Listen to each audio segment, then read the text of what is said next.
Welcome to Backstage with Richard Ridge. I'm at the legendary Drama Bookshop on West 39th Street, and you know my guests from such shows as Spring Awakening, Little Shop of Horrors, and To Kill a Mockingbird. And TV fans know him from The Marvelous Mrs. Maisel and The Other Two. Well, now he is the author of a brand new cookbook with Adam Roberts, with illustrations by Justin Squiggs Robertson, called Give My Swiss Chards to Broadway. Please say hello to Gideon Glick. Gideon, I am thrilled to be sitting with you here. I'm thrilled to be here. At the beautiful new Drama Bookshop. It's absolutely stunning. I know, right? Yeah, I haven't been here enough. I've been here a couple times, but I feel like I need to come here more. Well, now that you're an author. Now that I'm an author. How does that feel when you hear that name, like that word? Oh, Gideon Glick, author. It doesn't really register. I'll be honest, it doesn't. It doesn't. You know, it was interesting. We were talking about it when the book came, and I opened it up. It wasn't really seeing my name that really excited me. It was seeing like this tangible thing that we had worked so hard on, and like seeing it come to life was really thrilling, and it just put a fire under my butt. Yeah. Yeah. Well, I love it. The book is sitting right here. It's called Give My Swiss Chards to Broadway.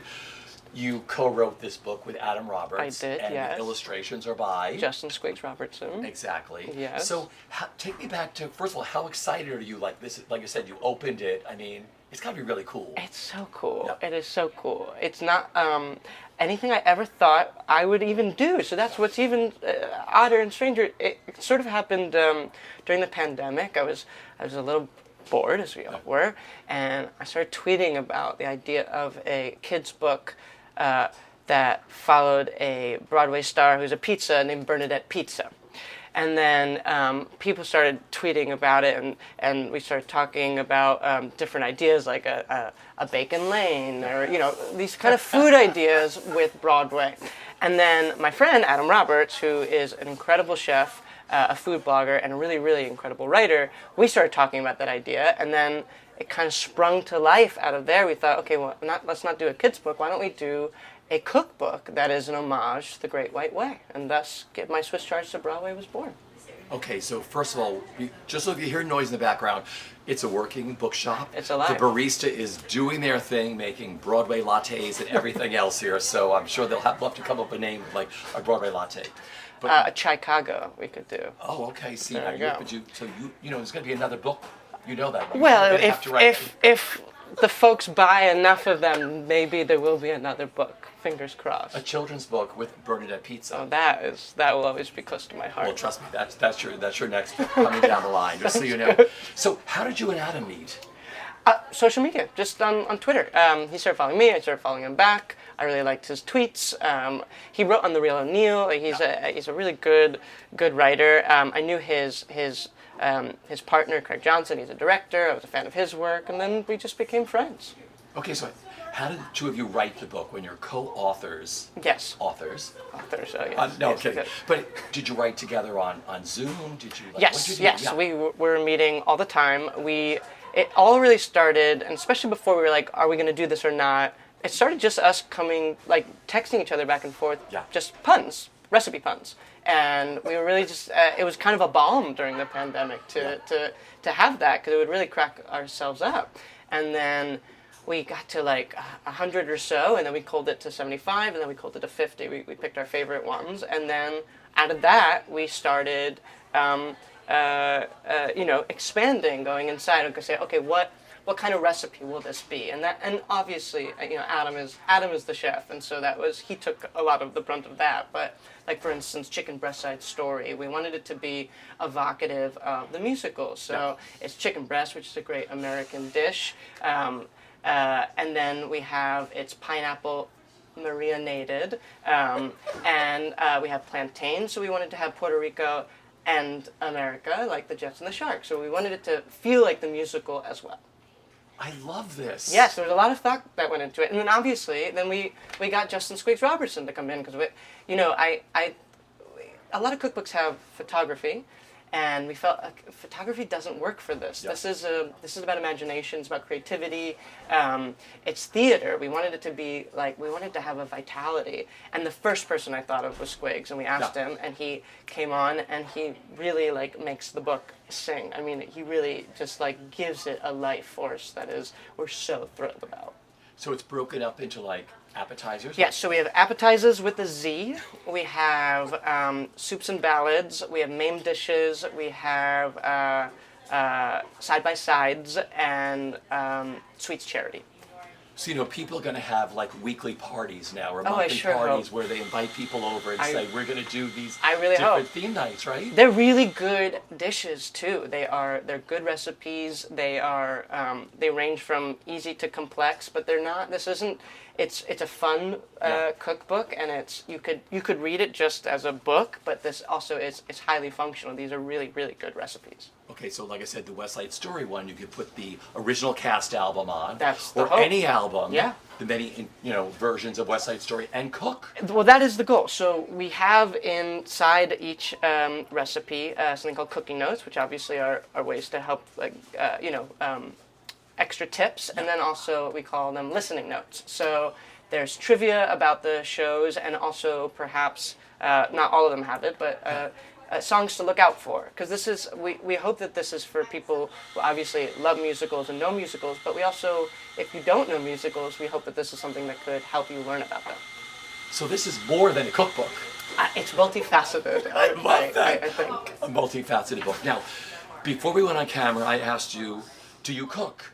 Yes, and the answer is no. I don't. I don't really cook. My husband is the chef, and that's kind of why it's very funny that I ended up making a cookbook. It's kind of ironic, and my husband likes to make fun of me for it a little bit. He's like, "Why did you write a cookbook?" But I have cooked a good amount. My husband has cooked even a more amount of the recipes, and so what's good is I kind of thought, for me, if I can do it, then it's idiot proof. Yeah. So there we go. But it must be really great, like when he cooks something for you at home from the book. Oh yeah, he made Three Penny Opera a couple days ago, and it was delectable. Did you listen to one of the cast albums, maybe Raul Julia or the original Lottie Lenya? I mean, I don't think he did. I don't Okay. think Three Penny Opera is in his register. B. Arthur was in that originally. I didn't even know that. Ed Asner, Jerry Orbach.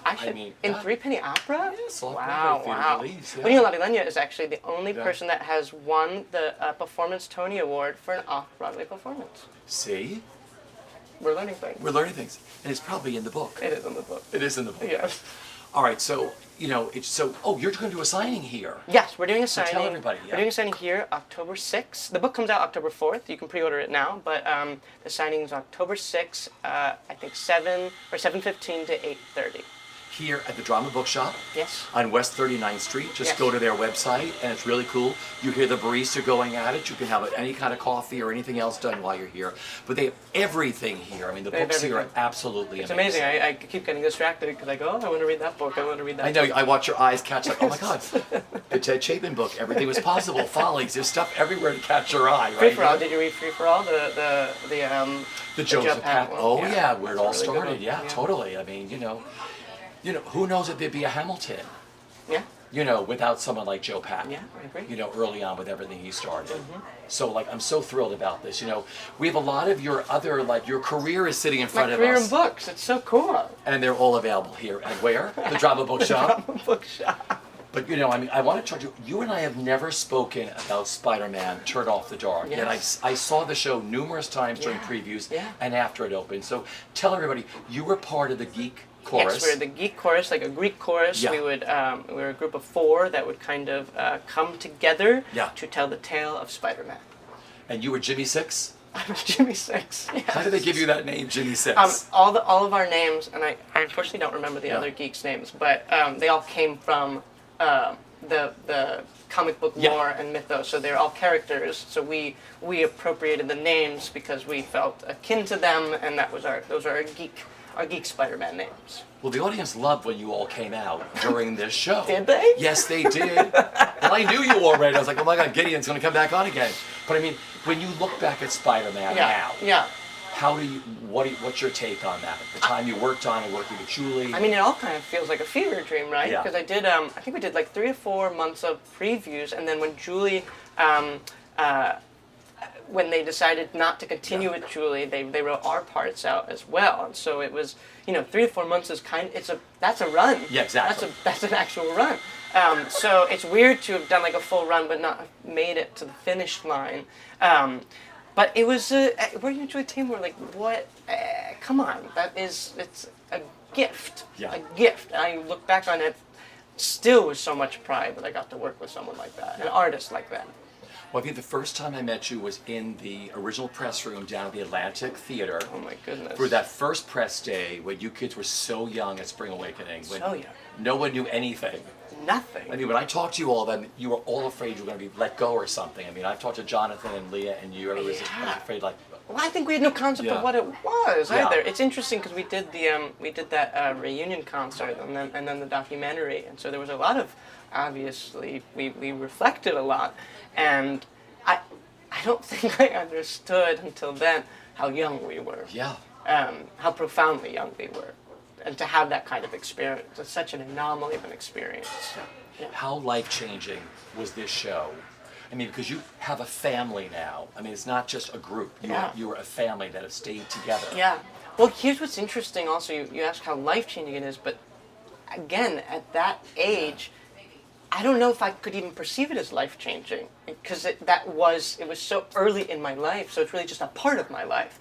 I wonder if like we did a Spring Awakening at like 35, Yeah. that I think I'd have far more concept of a before and after. But with Spring Awakening, I don't have that. Yeah. Which is funny. But looking back on it now, you Yeah. realize how career-changing and Seismic. life-changing. Yeah, totally. Yeah, seismic, yeah. So you created the role of Ernst. I did, yes. Do you remember your callback or when you got the call saying you have this? Yeah, well, it was interesting because originally I was up for Moritz, and so like I was part of that, and that's when I met Leah Yeah. and Jonathan and John Gallagher, and because we kept being paired off with each other, and then Gallagher got it, and it was incredible, and then I thought I was done. I thought, okay, so it's over, and then they did a workshop, and then I think they changed some of the cast members, and then I came back in, and then I got the part of Ernst. And then I didn't have a place to stay because I was a senior in high school, and I was living in Philadelphia. But I met Leah during the audition process, and she said, "Why don't you come live with me?" So we lived together for the off-Broadway run. Oh. And I only really knew her because of that whole pairing Yeah. system. Yeah. So what was it like, the two of you being roommates? I love that. It was wild. I mean, we were kids. Yeah. True kids. I don't think she was even. How old was she? I mean, I was 17. Yeah. I think she was maybe 19, 20. I mean, we were kids and living in a studio. We lived in a studio together. That's I mean, crazy. I love it. It was like summer camp. It was truly like summer camp. Who cooked? Neither. Come on now. We took takeout home. We did a lot of takeout. Yeah. Yeah. Because I knew her when she was like this big. Like a la Ragtime. Oh, Ragtime, Les Mis, all that Yes. stuff. So I've watched her. We've been friends forever. Yeah. So I'm thrilled that she's back on Broadway now. Oh my God, I've seen it twice. All right, I'm going. Oh, get there. No, I'm it's going. We're going in like pretty, a week or two. Pretty amazing. My husband's like, get Me Too Funny Girl Yeah. with her. I'm like, don't worry, Yeah. it's happening. We're Yeah. going. But I just love that you met and then you were roommates then. And then I know. The world is strange and odd. I mean, it's again, you say it's like family. It is like family. You know, you are connected by this bizarre event that, like, no matter what, it's because it's such an anomaly. Nobody has that experience but Yeah. you guys, and we were kids. Yeah. You all went through it together.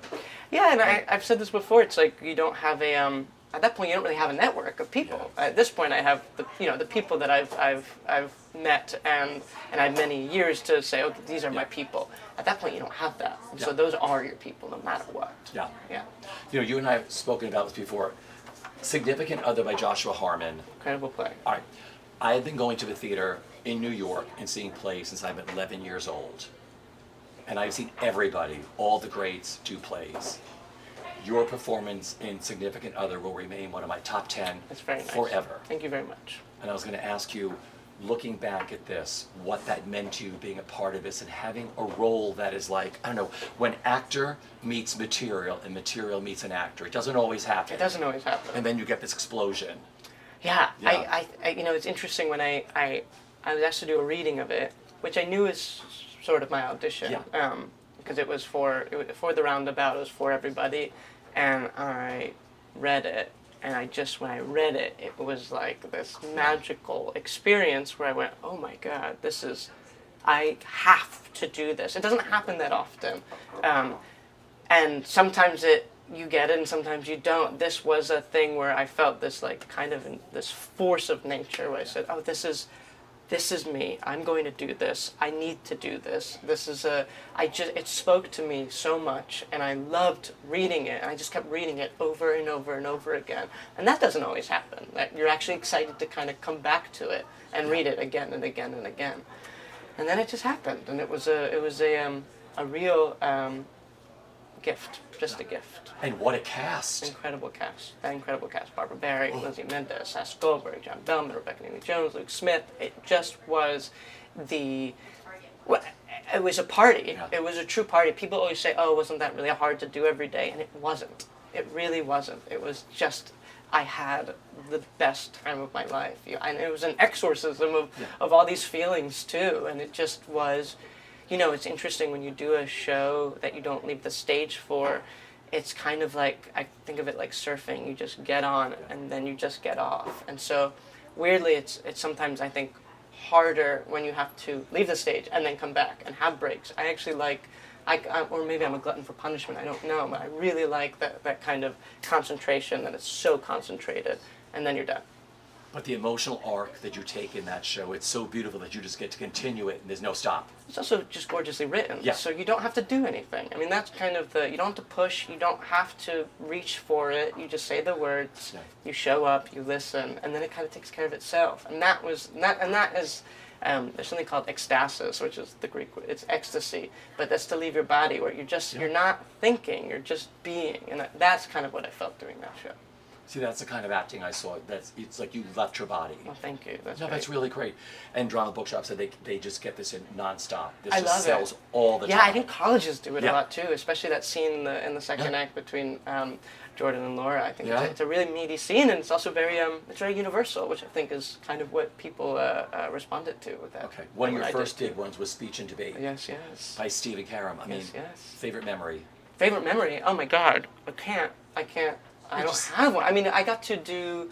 I mean, Stephen's still a really, really good friend, which is profound. But also, I got to do it with my best friend from growing up, Sarah Steele. I mean, we've been best friends since we were 11, and we grew up doing theater together in the suburbs of Philadelphia.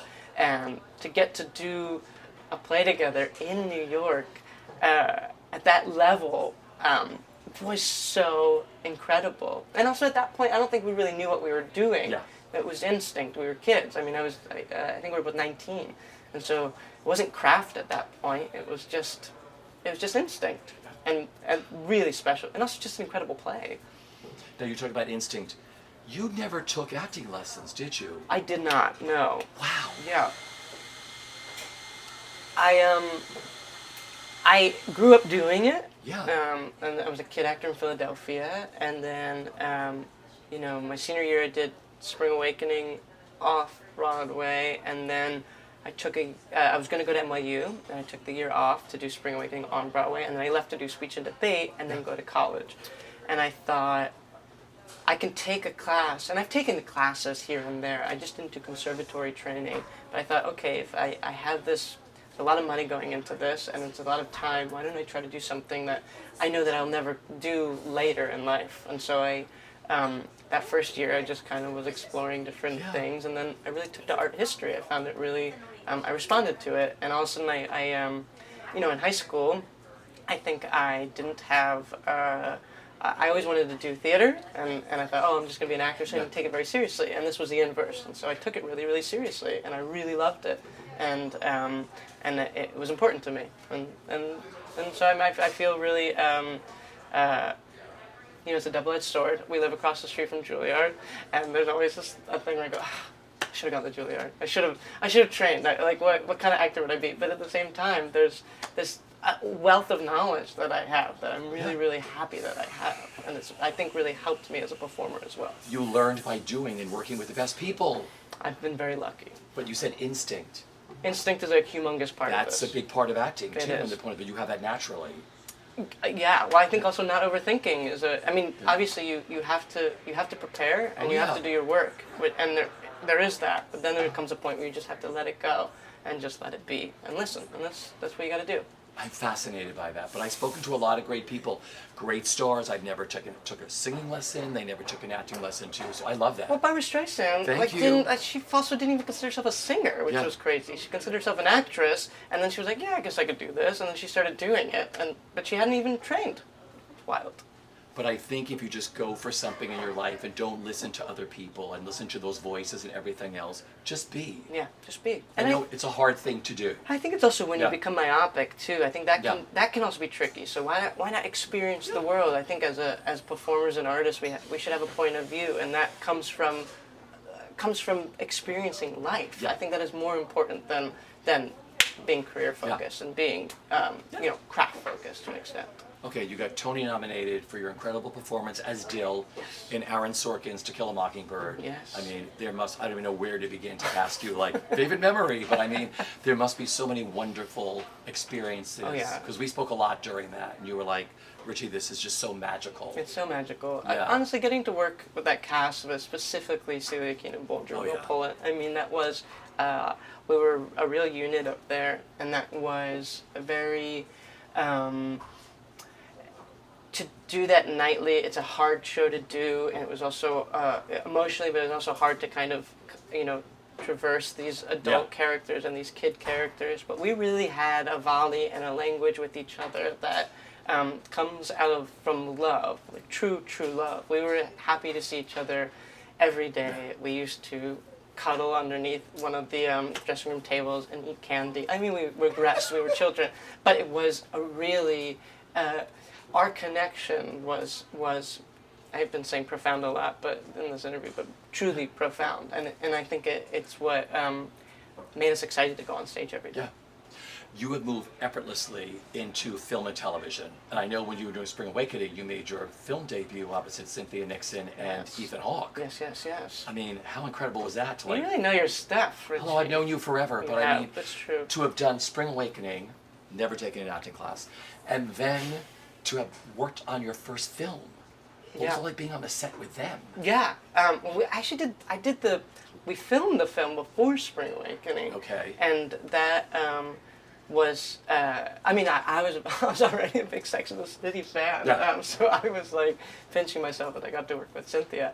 But that was, that was just, for me, it almost felt like a fluke. I'm like, what am I doing here? Because I was really, I came up doing theater and not film, and I don't think I still think I'm trying to figure out film and TV acting, because it really is it's the same, but it's different. It's a different animal. It's a really different medium, and it's about economy of your body and the way you express yourself. In theater, you really fill up a stage, then you fill up a house, and you don't really have to filter as much. And in film and TV, it's different.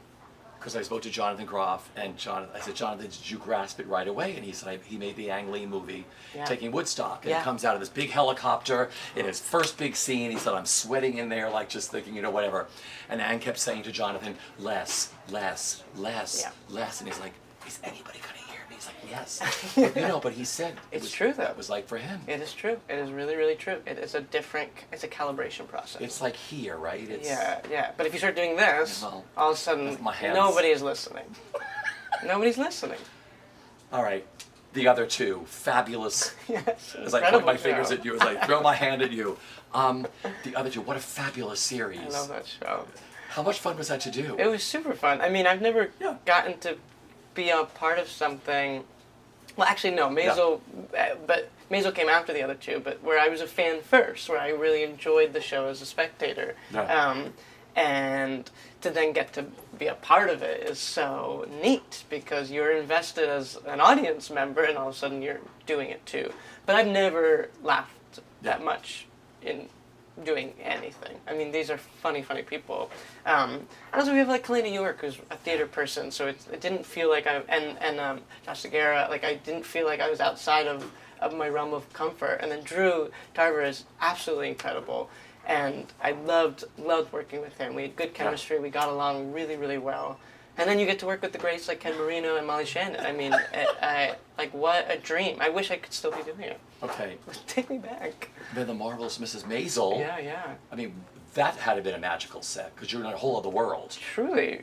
And also that was during the pandemic. That was like the first job I got during the pandemic, and that was a real sense of respite and relief, because again, it is this kind of magical world. It's heightened and it's beautiful. It's like candy, and I got to play a weirdo magician, and I got to learn magic, which was really hard, but also gave me something to concentrate on other than the book. And also, those are theater folk. Those are people who are theater actors. Those are journeyman actors who have been in the business for a very long time. And also, Amy and Dan they're theater folk. Yeah. And we call them oneers. We do it all in one take. I think that's a big part of that show. Yeah. And you don't move on until you've gotten like a whole take that is like that they could print that. And they like to do it all. I think that is usually their goal, because the writing is really rhythmic, and so to break that up, you don't want to break that up. I love that. Yeah, it's a challenging set though in that sense, because it's those scripts are like they're 90 pages for an hour-long show, so it is a lot of words that you're getting out, and it has it's like sheet music. Yeah. But they're theater people. Yes, and that's why they're good. You're on at stage it. for the whole show. They're good at it. You know what to do. Exactly. So finally, we're sitting here with your book. Yes. I mean, just tell me what's going through your mind. I mean, it's so cool to be here right now and to see, this will be here. Yeah. This came out of a lot of love. It's an homage to the Great White Way, and so it came from, two authors and an illustrator who just love theater, and it's a love letter, and so there was a lot of joy that came into making this, and I think the readers will see that it's and not only that, but I think theater doesn't sometimes crisscross into more mainstream mediums, and this is that. This is a cookbook. It's not just for theater folk, but it's where two passions can kind of coalesce, and it's just so neat. I to see it here, and to think that very soon people will have it in their hands, it really excites me. Okay, so the release date is? The release date is October 4th. You can pre-order it now, and then October 6th we will do a signing here at the Drama Bookshop from 7 or 7:15 to 8:30. And it's published by? It's published by Countryman, which is a part of Norton Press. Beautifully done. Gideon, I could talk to you forever, my friend. Just so Same. you know that, right? Yes. All right, everybody, get a copy of the book and go to the theater. We'll see you soon. Bye, guys.